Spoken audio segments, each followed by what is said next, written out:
Why your business vision feels misaligned. This is an interesting one. So many entrepreneurs and business owners may look successful on the outside, but on the inside they feel empty and burned out. So this is a very interesting topic. It's probably the story of my life in many ways. I've experienced this substantially without being able to articulate why.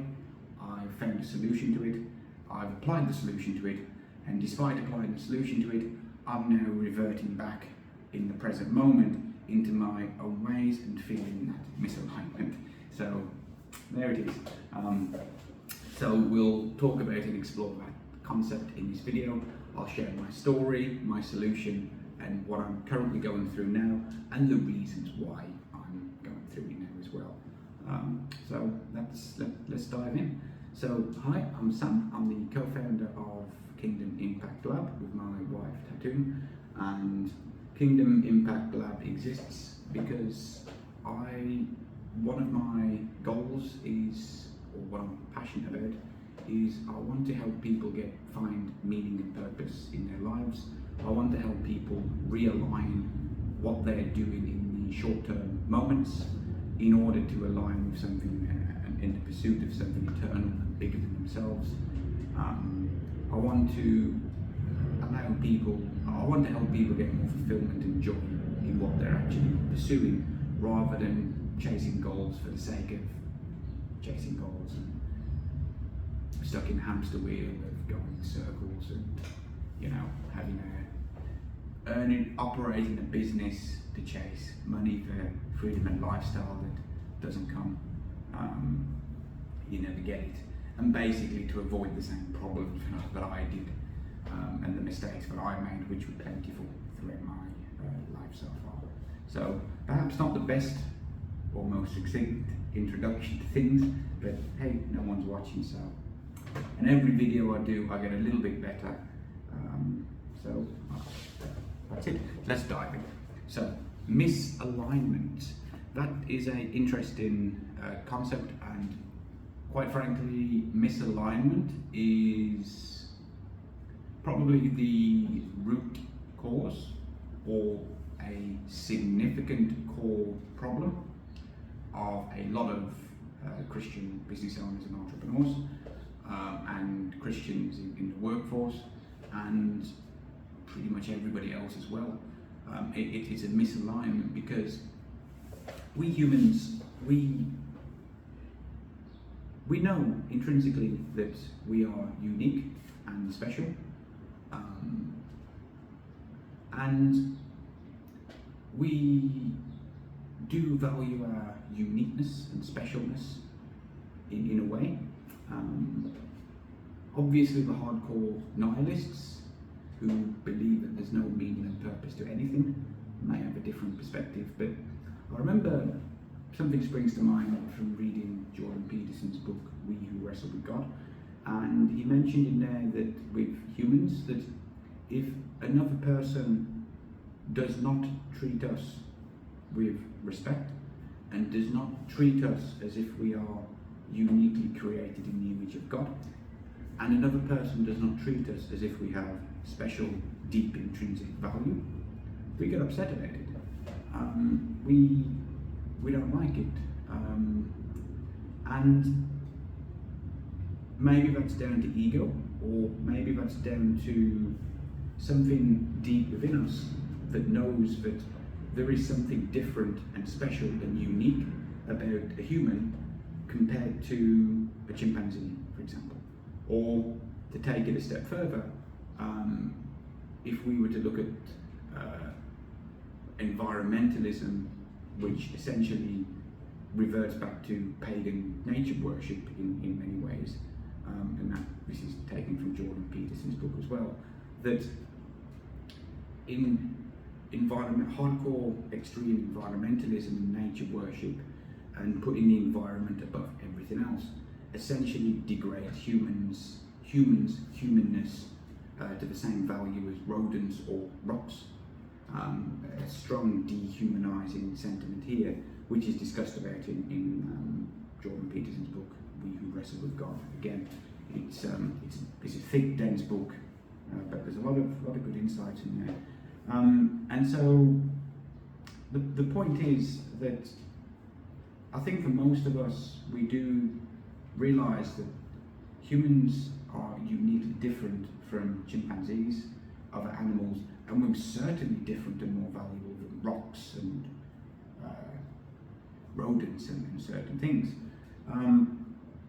And so, because of that, deep within us, we probably have some kind of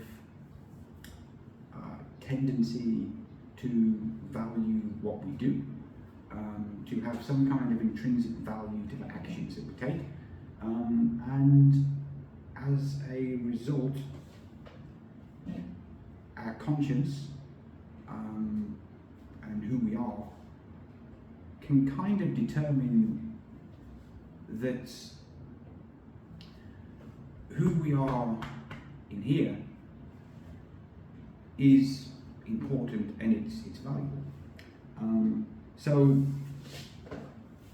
I guess what I'm trying to say here is that's taken me several minutes to beat around the bushes, I'm thinking out loud, is that both atheists and Christians and other faiths generally, as individuals believe that humans have intrinsic self-worth and intrinsic value,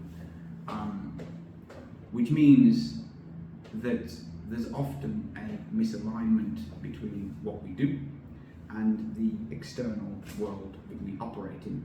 And intrinsically, we value ourselves as humans, we value friends and family, and especially our kids, and we do anything to protect our kids because they have so much value.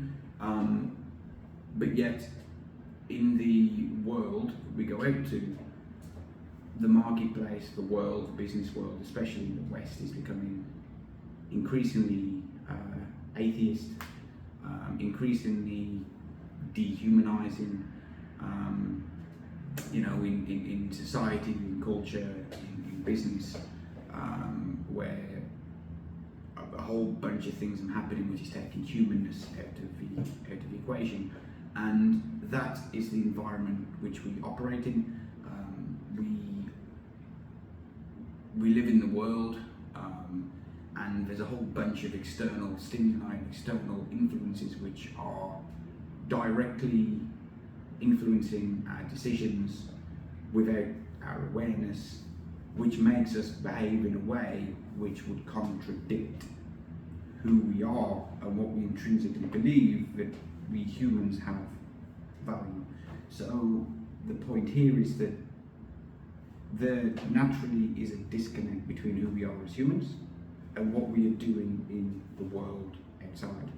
Apart from extreme nihilists and extreme atheists and people mentioning and talking about those things. So that's a long-winded introduction to this video. But hey, so what this actually ties back to now, after that introduction, is something within the Sermon on the Mount, which is in the book of Matthew, and this is the most condensed part of Jesus' teaching in the Bible. And this is Beatitude or blessing number 6, which says, "Blessed are the pure in heart, for they will see God." And what this means here is what Beatitude 6 is: blessed are the pure in heart, for they will see God. Pure in heart means that there is an alignment between who you are as a person and what you're doing externally. If you're impure in the heart, opposite, there's a misalignment between who you are and what you are doing externally. So this is it's a big principle that's in the Bible, and this theme here is often repeated throughout the Bible.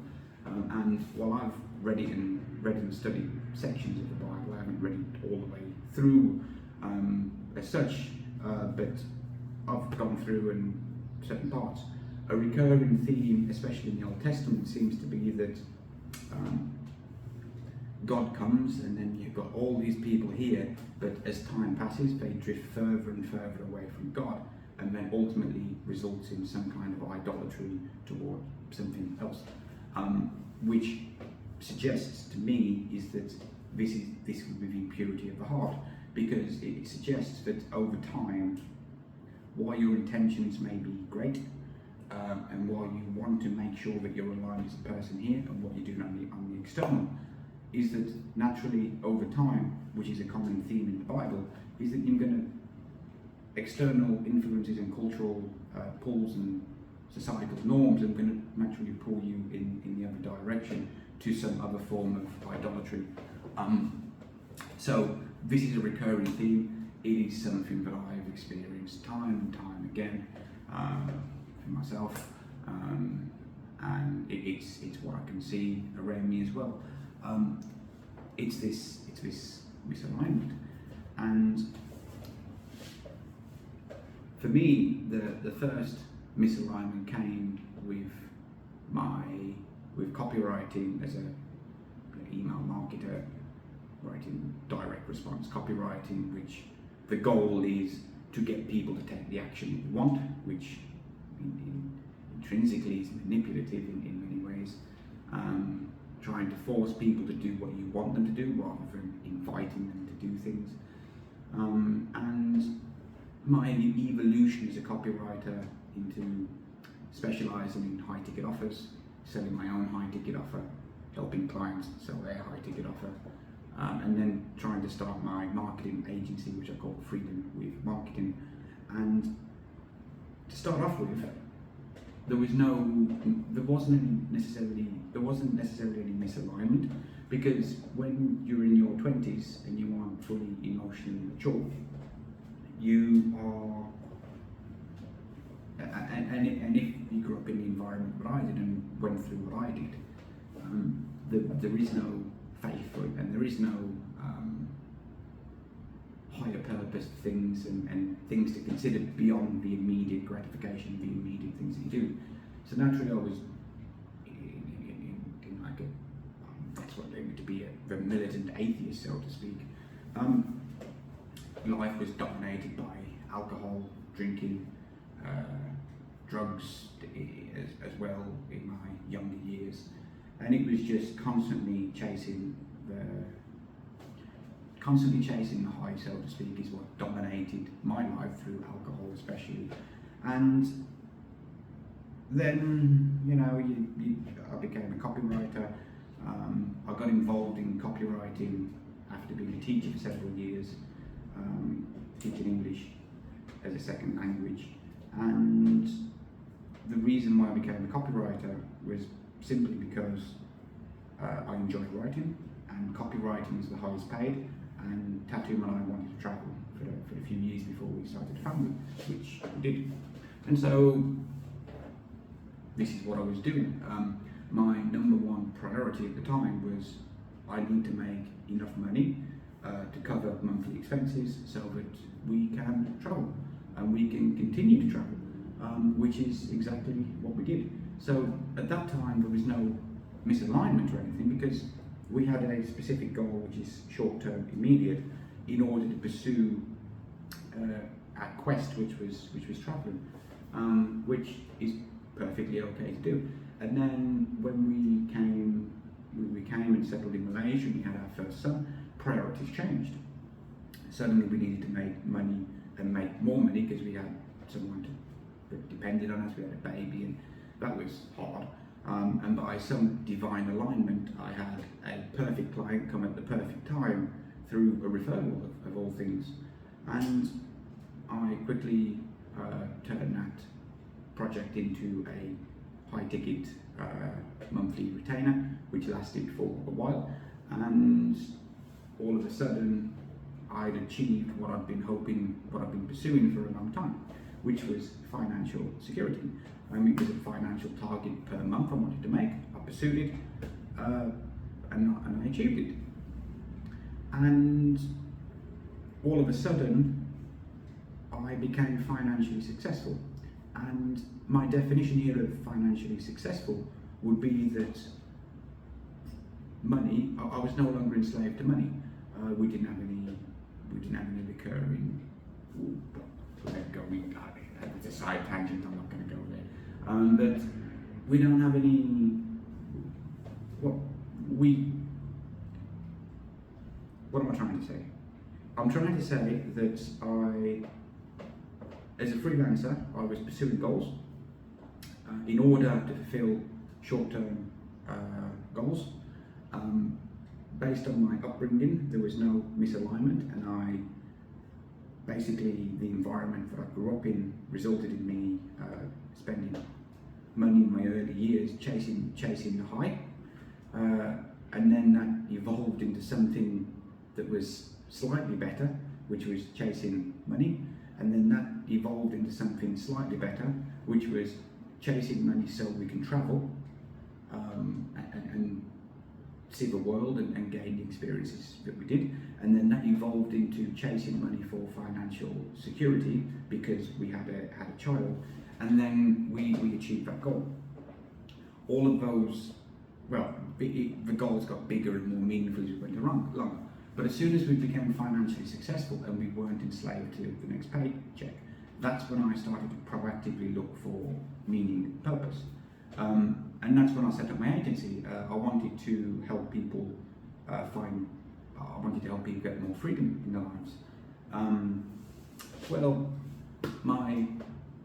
What I decided to do then was with the agencies that I wanted to help the clients and have a bigger impact on them, because that gave more meaning and purpose. I realised subconsciously that the way I was behaving and acting, chasing money, wasn't exciting anymore. I need to be doing things to help other people.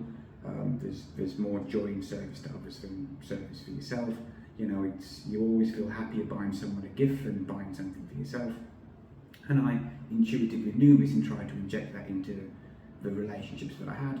Well, didn't work out. It didn't work out because I attracted clients and people to my business based on marketing, which was entirely transactional, results driven, ROI focused, percentage this, cost per hour, all of this.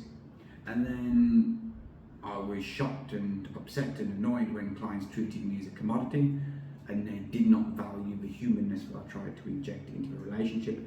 Circles back to what I was saying at the start about how humans intrinsically, we get upset if people disrespect us or don't treat us like an individual human made in the image of God, or they don't value us as a person, which is exactly what I started to feel. And that's where this misalignment grew and grew and grew and grew. This is when I started to become aware. And I only started to become aware of this really after I'd achieved that financial success, with the definition of not making millions and millions, knock a few zeros off that, and that's what we were making. Well, more than a few, but because we live in Malaysia where the cost of living is a lot less. But when you no longer have to focus on making money, you can focus on other things. And that's when my search for meaning and purpose came. And that's when this misalignment grew and grew and grew and grew. So I couldn't get things to work in the business. I hated the business in the end, really, really hated it. Problems with the freelancers, problems with nothing worked for me, problems with clients, problems with just trying to get one small win. Everything just went downhill, downhill, downhill. I was descending down Jacob's ladder. Week to week, the situation got worse, making my life more miserable, making my family's life exponentially more miserable as a result of me, and eventually enough was enough. I just wasn't prepared to continue sacrificing everything to pursue a business which inherently had no meaning to it, which coincided with my journey to faith and the solution that I found, which was to make sure that I had this alignment between who I was as a person and what I want to do in the world, which the answer to that is it's the pursuit of Christ-likeness in what you do, in your day-to-day decision, your day-to-day actions, your moment-to-moment decisions, because the pursuit of Christ-likeness in what you do, it gives intrinsic meaning to everything. And the pursuit of Christ-likeness essentially is that you pursue excellence for the sake of to be the best that you can be, to do the best job that you can do in that moment of time, even if no one's watching, even if no one will notice if you cut corners. And you do this not for ego, but because it glorifies God.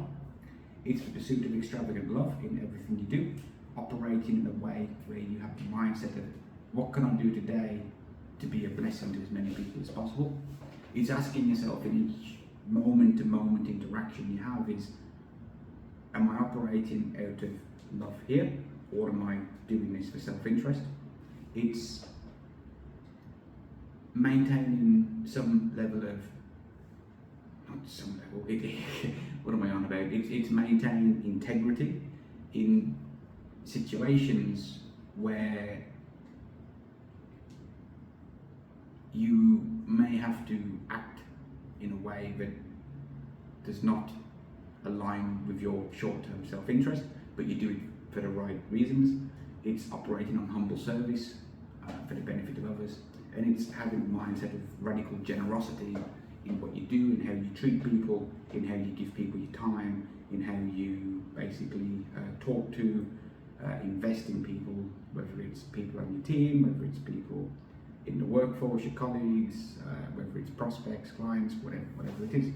And it's applying this proactively in the moment-to-moment decisions, where you know deep down that you are moving closer towards an eternal kingdom-aligned goal or mission. Whether you clearly articulated your long-term vision or not doesn't necessarily matter, because you can simply have your life goal to act in a way to honour and glorify God, which is a great thing to do regardless of what you do, and then you act in a way in a moment-to-moment basis which aligns with Christ-like behaviour, which moves you step by step each time towards your ultimate goal. And you need to proactively do this to maintain alignment every single day, all the time, because if you don't, the external pressures, the external influences will direct your decisions without you even realising it. It's these same external decisions which influenced me as a result of my upbringing and the environment that I was in, to chase the next high when it came to alcohol all the time. It was these same external influences and cultural pressures and sort of the spirit of the environment that you're in, the spirit of the workforce, the spirit of the business world, the spirit of the copywriting world that I was part of, where it's always how to get someone to take action, and more specifically, how can you get them to buy and part with the money. Well, that natural spirit infused everything that I did, which is why I pursued money so much. It's why I committed a whole bunch of business sins in the way that I was to people when working for my own business and with clients, unintentionally, because I thought it was the right thing to do. And over time, these will influence your decisions, and it will change the direction that you are on. That's why you need to proactively you need to proactively set your intention that you want to behave in a Christ-like way every day, because if you don't, you will succumb to these external pressures which will move you off target. And that is the constant battle that we'll be going through, because if you don't pursue Christ-likeness, the longer it goes on, the more and more misaligned you become. You go to church on a Sunday and you know everything here is aligned because you go to church, and there's the church environment, there's a preconditioned set of behaviours that you do in church. There's a preconditioned set of ways that you naturally interact with people in church and how you are to people in church. But instantly, as soon as you go out and you go into the workforce or the world or anywhere else, you're preconditioned based on what the world expects and what the cultural norms are in the world, and that's where the contradiction is.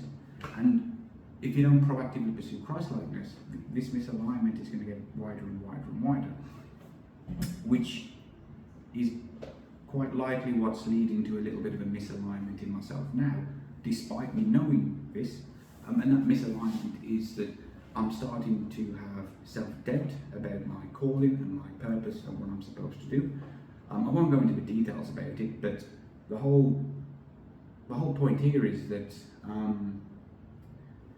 it's that I heard Myron Golden, who is someone that talks on YouTube. Really, if you have a business, listen to what he says, because it's profound and really good. And he says that a theme in the Bible is that whenever you set your intentions to do something, disruption always happens. And then it's the same in life and business, that when you set your intention to do something, you will face disruptions, which are more obstacles and hurdles that you have to overcome. And I think perhaps that's the season of my life and business that I'm currently going through. And it's kind of hard, because with what I'm currently experiencing with self-doubt and all of the negative self-talk that comes with that, it's naturally drawing me back towards the transactional world that I was in, and I've been so conditioned to operating as a result of me living in the transactional world and operating a business just on money all the time, and I'm naturally drawn back to this and focus, and my ego's coming out and all of these things, when I should be actively resisting that in order to pursue what I believe to be my calling and my God-given mission and purpose. And so the point of this video, which has gone on a bit too long here, is, so the reason why your business feels misaligned, to put it succinctly, would be because as a person in here, you know what you should be doing. Deep down, you know what you should be doing. When you go to church, the way that you act and behave in church should be the way that you act and behave 24/7. You know that. We all know that. But when you're in the world, because of the external influences on us that we're unaware of, societal and cultural norms, it prevents us from acting out of Christ-like behaviour, which is what causes that misalignment between who we are and what we're doing externally. And when this goes on over a long period of time, this is what leads to anxiety, burnout, disillusionment, loss of passion, and all of the negative things that go along with it. Okay, that's all. See you next time.